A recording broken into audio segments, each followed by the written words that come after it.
앞으로 할 이야기는 이순신의 백의종군과 칠천량 해전에 대한 이야기입니다. 그런데 이 내용들을 알기 위해선 원균에 대한 이해가 꼭 필요한데요. 따라서 오늘은 원균에 대해 한번 알아보려고 합니다. 다만 이 영상에서 다루고자 하는 내용은 단순히 원균 나쁜 놈이라고 단정짓고 원균을 무조건적으로 비판하려는 것이 아닙니다. 그렇다고 원균을 옹호하거나 원균의 행동을 미화하려는 것도 아닙니다. 원균이라는 인물에 대해 이해하고 원균이 어째서 그런 행동을 했는지 이해하고자 하는 겁니다. 그러한 이해를 바탕으로 원균의 잘못이 무엇이고 또 어떤 결과를 초래했는지 한번 알아보려고 하는데요. 다만 원균에 대해서는 이순신만큼 잘 나와 있는 책이나 자료가 부족하기에 영상에서 다룬 내용에 오류가 있을 수도 있습니다. 그럴 경우엔 댓글을 통해 수정해 주시면 감사하겠습니다.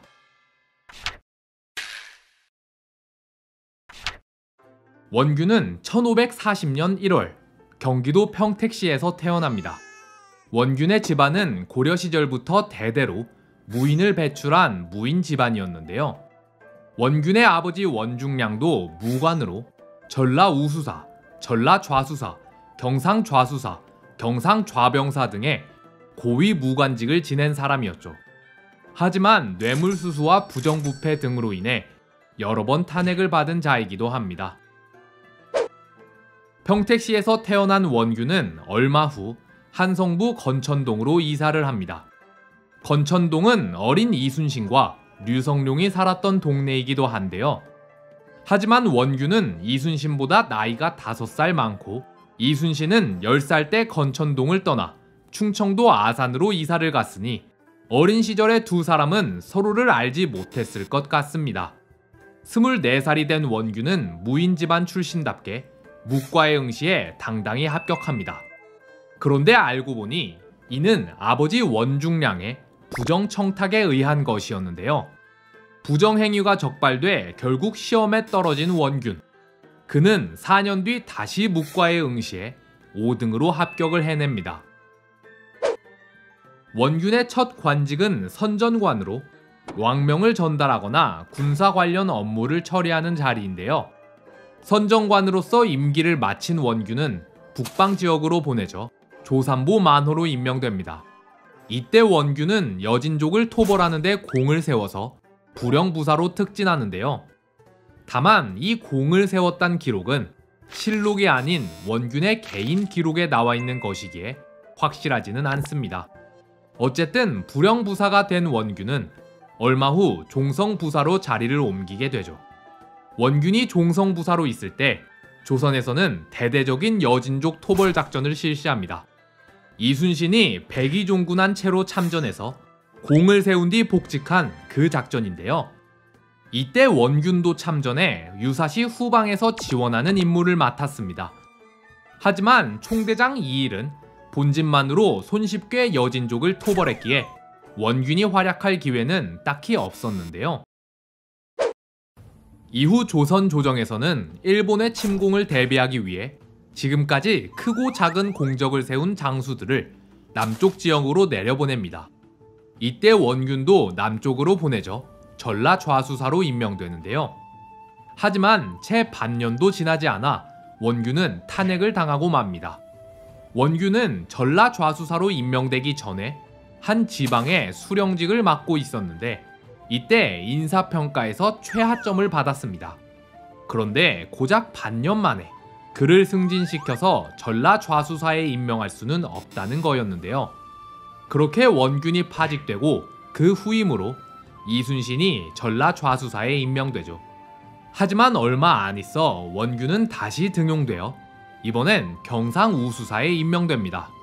그리고 그가 경상우수사에 임명된 지 고작 3개월 만에 임진왜란이 발발하는데요.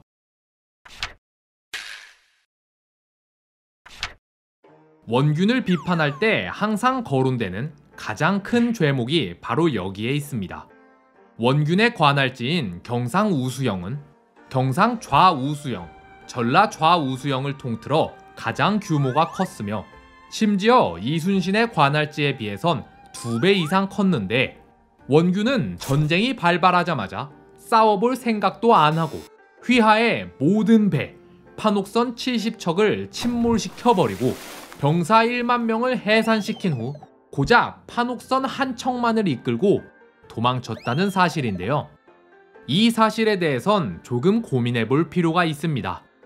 그 전에 먼저 밑밥을 하나 깔자면 이후 서술될 내용들은 우리가 보통 알고 있는 내용들과는 조금 다르며 이 중엔 틀린 내용도 분명 있을 겁니다. 저 혼자서는 객관적이고 정확한 사실을 찾기 어렵기에 제가 알 수 있는 선에서 내용을 정리한 건데요. 따라서 정확하고 객관적인 사실과 정보의 출처를 아시는 분께선 댓글로 정리해 주시면 감사하겠습니다.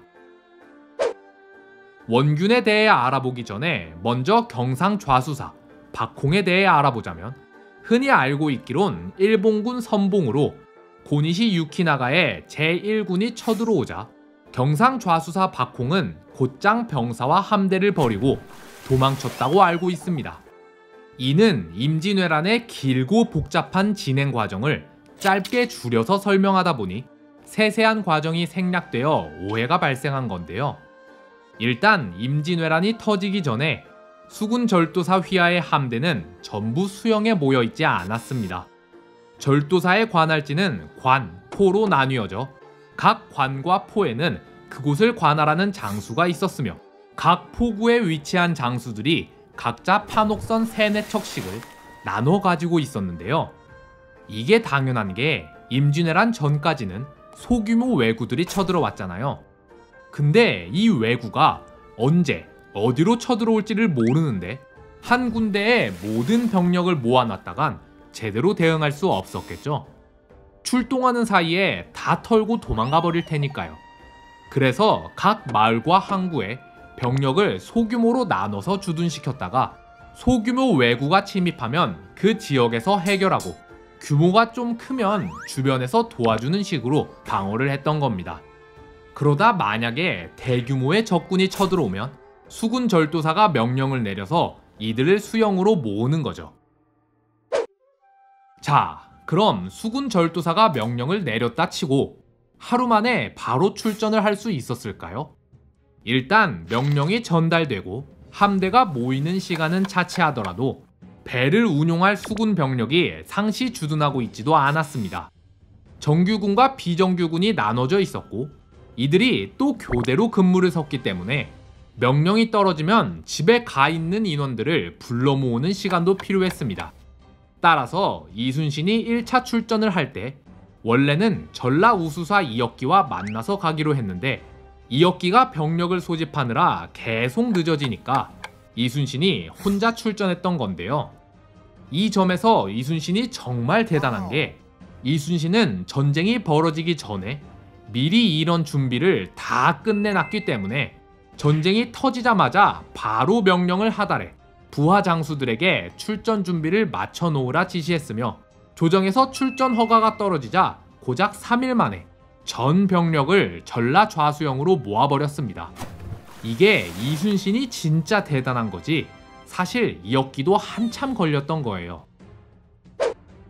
자, 그럼 다시 박홍으로 돌아와서 박홍이 관할하던 전라 좌수영의 수하엔 부산포, 다대포 등 일본 선봉군의 기습을 정면으로 맞은 지역들이 있습니다.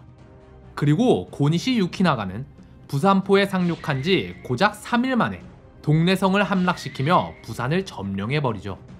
즉, 애초에 박홍은 휘하 함대를 모을 시간조차 없었습니다. 게다가 앞서 말했듯 처음부터 조선에선 수군에 별로 기대를 하지 않았죠.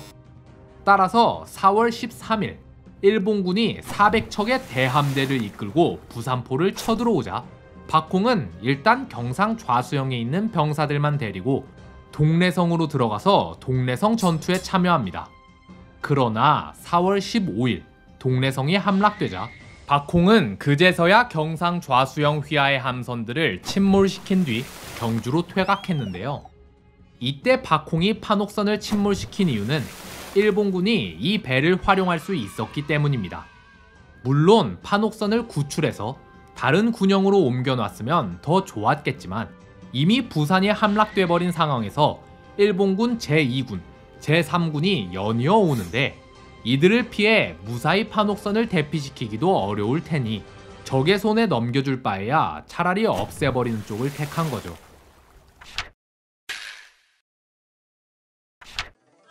원균도 이와 비슷한 맥락에서 봐야 합니다. 경상우수사 이혁기는 전쟁 발발 소식을 접하고도 15일이 지나도록 병력을 소집하지 못했습니다. 그렇다면 이와 비슷한 규모를 가진 원균도 이혁기와 같은 실력이라고 쳤을 때 병력을 모으는데 적어도 15일 이상은 걸렸을 거란 건데요. 따라서 원균이 처한 상황은 앞서 박홍이 처한 상황과 크게 다르지 않았죠. 그 뒤 이야기는 우리가 아는 대로 원균은 자기 군영을 불태워버린 뒤 휘하의 모든 함대를 침몰시키고 병력도 전부 해산한 채 혼자 판옥선 한 척만 이끌고 도망쳐버립니다. 이 기록은 류성룡의 징비록과 선조실록 6월 28일 기사에 모두 등장하는데요. 그런데 학자들 중에선 이때 원균이 함대를 침몰시킨 게 진짜로 각 군영의 명령을 하달해 침몰하라고 지시한 게 아니라 애초에 모일 새도 없이 와해돼 버린 거라고 해석하는 사람도 있습니다. 하지만 제 생각에는 일단 징비록과 선조실록 모두에 동일한 기록이 존재하며 또한 만약 원균이 직접 지시를 해서 배를 전부 없앤 게 아니라면 그 많은 배 중 몇 척이라도 일본군이 사용했다는 얘기나 후에 몇 척이 다시 합류했다는 얘기가 나왔어야 하는데 그런 얘기도 전혀 없었던 걸로 보아 실제로 원균이 자기 군영을 불태워버리고 배를 전부 수장하라고 지시한 게 맞는 것 같습니다. 도망을 나온 원균은 앞서 박홍이 했던 것처럼 일단 육군에 합류하려 합니다. 그러나 부하장수 이운용이 극구 말려서 이순신에게 원군을 요청하게 된 건데요. 그렇게 원균이 이순신에게 합류하자 경상우수영 휘하 장수 중에 판옥선을 침몰시키지 않고 바다로 끌고 나온 장수들이 뒤늦게 판옥선 3척을 이끌고 이순신에게 합류해 원균의 함대는 총 4척이 된 거죠. 자, 어떤가요? 이렇게 보니 원균의 판단이 한편으론 이해가 되는 면도 있지 않나요? 물론 그렇다고 해서 그가 잘했다는 건 절대 아닙니다. 훗날 칠천량 해전으로 조선 함대가 괴멸했을 때 이순신은 훨씬 처참한 상황에 놓였지만 그는 도망치지 않고 관할 지역을 돌면서 남아있는 잔병과 물자, 함선을 수습해 고작 12척의 판옥선으로도 다시 일어섰던 걸 보면 장수로서의 역량 차이를 확실히 알 수 있는데요. 물론 이순신이 그냥 괴물인 것도 있지만요. 다만 원균을 주로 비판하는 요소인 판옥선 70척을 자침시킨 점은 어느 정도 정상 참작이 가능한 부분도 있다는 거죠. 조정에서도 이를 알기에 이 사건 하나로 원균을 파직하지 않고 이후로도 계속 기용했던 거고요. 자, 그럼 자기 군영을 불태우고 함대를 전부 침몰시킨 게 어느 정도 이해가 된다고 해서 원균이 과연 졸장이 아닐까요? 문제는 원균의 그 다음 행보입니다. 이후 원균의 행동은 그야말로 졸장 그 자체이며 그 끝은 조선 수군을, 아니 조선 전체를 파멸로 이끌고 마는데요. 다음 시간은 원균이 졸장인 진짜 이유에 대해 알아보고 그 다음 시간엔 길이길이 역사에 기록된 원균의 전설적인 업적 칠천량 해전에 대해 알아봅시다.